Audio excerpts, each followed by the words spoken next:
মরুভূমিতে হলো, আকাশে হলো, এবারে দরদ মাউন্ট এভারেস্টে। ও মাই গড! হ্যালো এভরিওয়ান, চলে এলাম আরও একটা নতুন ভিডিও নিয়ে। অনন্য মামুন ভাইয়ার কিছুক্ষণ আগের একটি পোস্ট, যে পোস্টটা আমাদেরকে নাড়িয়ে দিয়েছে, সকল বাংলা সিনেপ্রেমী মানুষদের জাস্ট দোলা লাগিয়ে দিয়েছে বলতে পারি আমরা। এর আগে কোনো দিন আমরা এইভাবে এত বড় পরিসরে কোনো বাংলা সিনেমার প্রমোশন হতে পারে, কেউ হয়তো মানে ঘুমিয়ে স্বপ্ন কেন, কেউ হয়তো জেগেও এই স্বপ্নটা দেখতে পারেননি। সত্যি কথা বলতে কি, যেটা অনন্য মামুন ভাইয়া করবেন, প্ল্যান করছেন, এবং শুধু মুখের কথায় নয়, উনি এক একটা করে কাজে করে দেখাচ্ছেন। সত্যি 28 মার্চ দিনটা ছিল দরদময় দিন, এবং সেই দিন দরদের তরফ থেকে এত ধামাকা এসছে বলার কথা নয়। এইবারে আমরা যে সুখবরটা পেতে চললাম বা পেলাম ডিরেক্টর অনন্য মামুন ভাইয়ার কাছ থেকে, সেটা হচ্ছে দরদ ছবি নেপালেও রিলিজ করছে। আরও একটি কান্ট্রিতে রিলিজ হচ্ছে দরদ, সেই দেশটির নাম হচ্ছে নেপাল। এবং এভারেস্টের একটি বেস ক্যাম্প থেকে এবার দরদের প্রমোশন শুরু হবে। ওয়ার্ল্ডের সব থেকে উঁচু যে চূড়া মাউন্ট এভারেস্টের মতন একটি জায়গায় এইরকম একটা বড় লেভেলের প্রমোশন, এভারেস্টের একটা বেস ক্যাম্প থেকে দরদের প্রমোশন শুরু। মাউন্ট এভারেস্ট এমন একটা আমাদের কাছে সম্পদ, বলবো প্রাকৃতিক সম্পদ।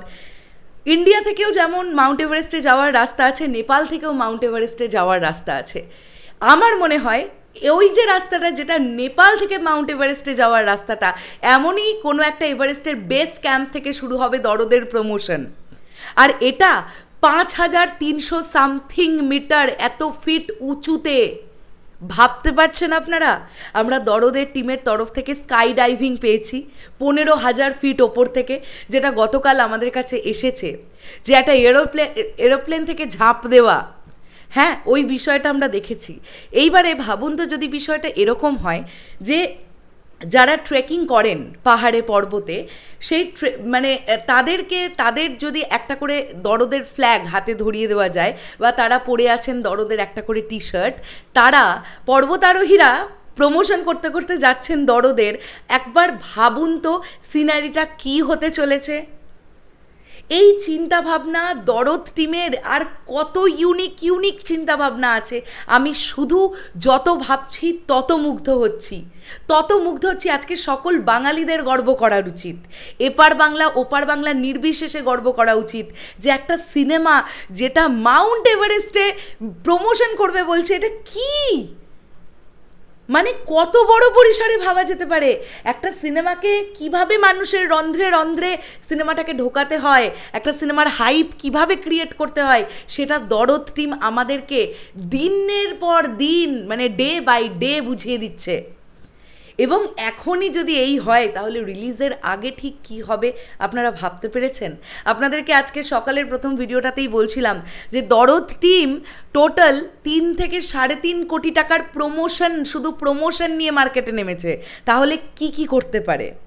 দুবাইয়ের প্রমোশনটা নিয়ে একটা জিনিস বলে দিই, আমার সঙ্গে একদম দরদ টিমের ভেতরের একজনের কথা হলো, এবং আমি আপনাদেরকে বলেছিলাম যে বাংলাদেশি টাকা 5 লাখ খরচা হয়েছে, তো সেটা কিন্তু বেড়েছে বাজেটটা। হ্যাঁ, দিনের শেষে গতকাল গিয়ে যখন সব কিছু হিসেব নিকেশ করা হয়েছে, তখন দেখা গেছে বাংলাদেশি টাকা অনুযায়ী 7 লাখ টাকা খরচ হয়েছে শুধুমাত্র গতকাল দুবাইয়ের প্রমোশন করতে। তো এবারে হচ্ছে দরদের প্রমোশন এভারেস্টে। বিশাল বিশাল বিশাল আনন্দের ব্যাপার এটা। কনগ্র্যাচুলেশনস টু দরদ টিম। এইভাবে প্রমোশন এগোতে থাকুক। আর আমি বলবো যে সকলের না শেখা উচিত, রিস্কটা নিতে জানতে হবে। রিস্ক নেবই না, এটা ভাবলে তো জীবনেও কিছু হবে না।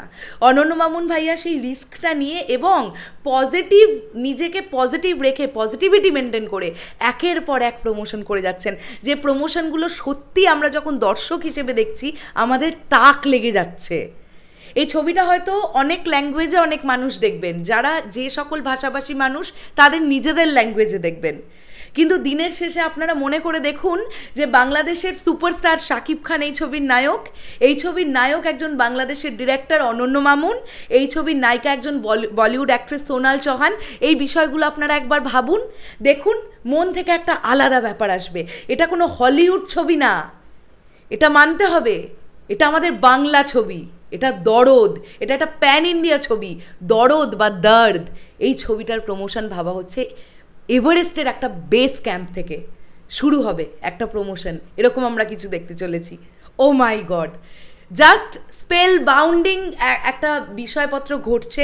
আমি সুপার এক্সাইটেড। আমি আশা করব সাকিবিয়ানরা তথা সমস্ত বাংলা সিনেপ্রেমী মানুষেরা প্রচণ্ড এক্সাইটেড হবেন আজকের নিউজটা অ্যাটলিস্ট শোনার পরে। শেষ করলাম ভিডিওটা। আপনাদের কি বক্তব্য কমেন্ট করে জানাতে কেউ ভুলবেন না। আসছি আবার খুব শিগগিরই, তাহলে এখনের জন্যে টাটা।